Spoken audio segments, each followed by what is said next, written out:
আসসালামু আলাইকুম ওয়া রাহমাতুল্লাহি ওয়া বারাকাতুহু। দেখুন আজকে কি রান্না করছি। শুটকি। শুটকি লাভার আমরা যারা আছি তাদের জন্য তো শুটকি হচ্ছে একটা লোভনীয় খাবার। যখন মুখে স্বাদ থাকে না, রুচি কমে যায়, তখন একটা ঝাল, ঝাল এরকম যদি শুটকি ভুনা পাওয়া যায়, তো মুখের রুচিও বেড়ে যায়, খাবারের আগ্রহ বেড়ে যায় এবং দেখা যায় ১ প্লেটের জায়গায় ২ প্লেট ভাত অনায়াসে খাওয়া যায়। তো এটা হচ্ছে সুরি শুটকি। লন্ডনে এরকমই প্যাকেট করে পাওয়া যায়। তো বেশ শক্ত এটা। চেষ্টা করছি আম নাইফ দিয়ে বা সিজার দিয়ে কাটতে। বাট অনেক শক্ত বাট বেশ মুচমুচে। তো তারপরে দেখলাম যে হাত দিয়েই ছোট, ছোট করে কাটা যাচ্ছে। তো হাত দিয়েই শেষে করলাম। ছোট, ছোট করে ভেঙে, ভেঙে নিচ্ছি। ভেঙে নেওয়ার পরে এটাকে আসলে টালতে হবে মানে ভাজতে হবে। তো আমি অলরেডি চুলার ভেতরে দিয়ে দিয়েছি কড়াই। কড়াইয়ের ভেতরে আমি ভেজে ফেলব। তো যেটা লাগছে তার ভেতরে পেঁয়াজ, মরিচ, রসুন তো একদম বাধ্যতামূলক। আর সাথে লাগছে গুঁড়া মসলা। তো এই যে দিয়ে দিলাম আম কড়াইয়ে, কড়াইয়ে এটা ভাজা হবে। যখন একটু লাল, লাল কালার হবে বা গোল্ডেন ব্রাউন কালার যেটাকে বলি সেটা হবে, তখন এটা ভাজা হয়ে যাবে। আসলে আমরা যারা শুটকি ভাজি তারা জানি যে শুটকি ভাজতে, ভাজতে একটা সময় এখান থেকে একটা সুন্দর একটা গন্ধ আসে, মিষ্টি, মিষ্টি একটা গন্ধ আসে। আম তো তখনই আমরা বুঝতে পারি যে শুটকি ভাজাটা আসলে হয়ে গেছে। তো অনবরত নেড়ে, নেড়ে ভাজছিলাম যাতে পুড়ে না যায়। তো ভাজতে, ভাজতে একটা সময় আসলে এটার ভেতরে পানি দেব, গরম পানি। তো গরম পানির ভেতরে আমি কিছুক্ষণ এটাকে ভিজিয়ে রাখবো কারণ মাছগুলো অনেক শক্ত।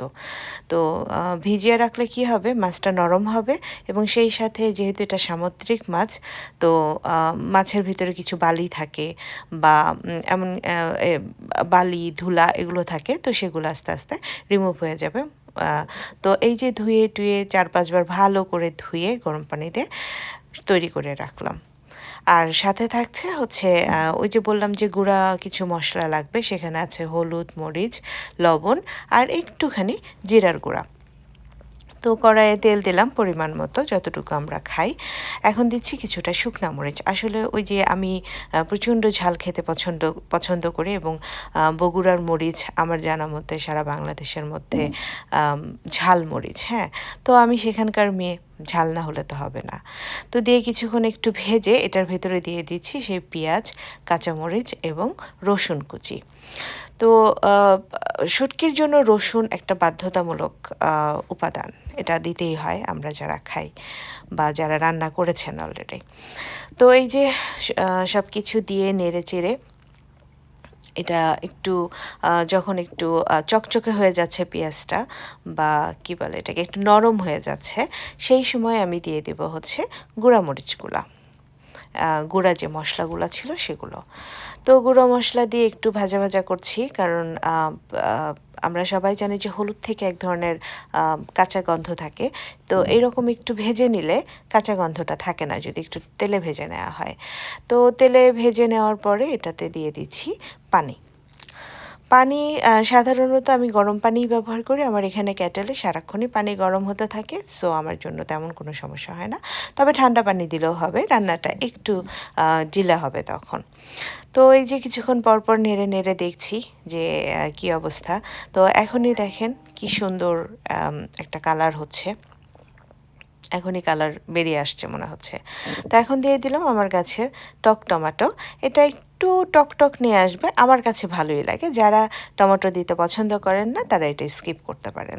আমার ভালো লাগে তাই আমি দিয়েছি। তো শুটকির একটা মূল বিষয় হচ্ছে যে শুটকির তরকারিটা অনেক বেশি নাড়াচাড়া করতে হয়। কারণ খুব বেশি পানির মধ্যে তো এটা রান্না করা হয় না।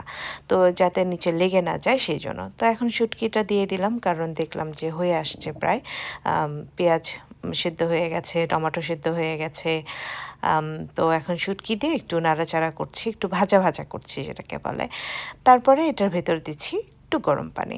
কারণ হচ্ছে ওই যে বললাম যে শুটকিগুলো বেশ শক্ত। তো যদিও কিছুক্ষণ গরম পানির মধ্যে ভিজিয়ে রেখেছিলাম, তারপরও দেখলাম যে বেশ শক্ত। তো সেইজন্যই এটাকে একটু পানি দিয়ে এটাকে মানে রেখেছি যে যাতে শুটকিটা ভালোমতো সিদ্ধ হয়ে যায় আরকি। তো এই যে নেড়ে-চেড়ে দেখছি কি অবস্থা। শুটকি প্রায় হয়ে গেছে।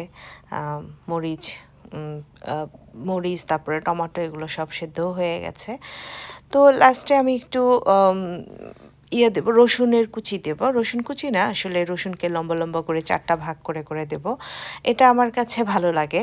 যারা রসুন খেতে পছন্দ করেন না এত, তারা এটা স্কিপ করবেন। যেহেতু আমার কাছে ভালো লাগে তাই আমি রসুন দিই এবং রসুন দিয়ে কিছুক্ষণ নাড়াচাড়া করে, একেবারে রসুনটা সেদ্ধ হয়ে গলে যাবে না। একটু আস্তে, আস্তে থাকবে, মানে গলবে না। ওইরকমভাবে আমি খেতে পছন্দ করি। তো এই যে রসুন দিয়ে দিচ্ছি এখন। রসুন দিয়ে কিছুক্ষণ নাড়াচাড়া করব। খুব বেশি না, কিছুক্ষণ নাড়াচাড়া করব। নাড়াচাড়া করার পরে যখন দেখব যে হ্যাঁ, রসুনটা মানে কিছুটা সেদ্ধ হয়েছে, গলে যায়নি, সেই অবস্থায় আমি চুলাটা বন্ধ করে দেব। তো একটু নাড়াচাড়া করছি রসুনটা হওয়া পর্যন্ত। একটু মানে আর ঢাকছি না, কারণ ঢাকলে তো এক ধরনের স্টিম থেকে পানি বের হয়। তো পানি রাখা যাবে না। পানি রাখলে আসলে শুটকির মজা পাওয়া যায় না। তো শুধু তেলে এটা রান্না করা হচ্ছে, তেলেই করছি। তো এই যে হয়ে গেছে আমার শুটকি রান্না, চুলা বন্ধ করে দিয়েছি। এখন পরিবেশন পাত্রে পরিবেশন করছি। তো যারা আমার এই চ্যানেলটি সাবস্ক্রাইব করেন নাই, তারা প্লিজ আমাকে সাবস্ক্রাইব করবেন, বেল বাটনে চাপ দিয়ে আমার পাশেই থাকবেন। এই তো পরিবেশন পাত্রে ঢেলে নিলাম। খুবই সুন্দর লাগছে দেখতে। আশা করি সবার ভালো লাগবে। আসসালামু আলাইকুম।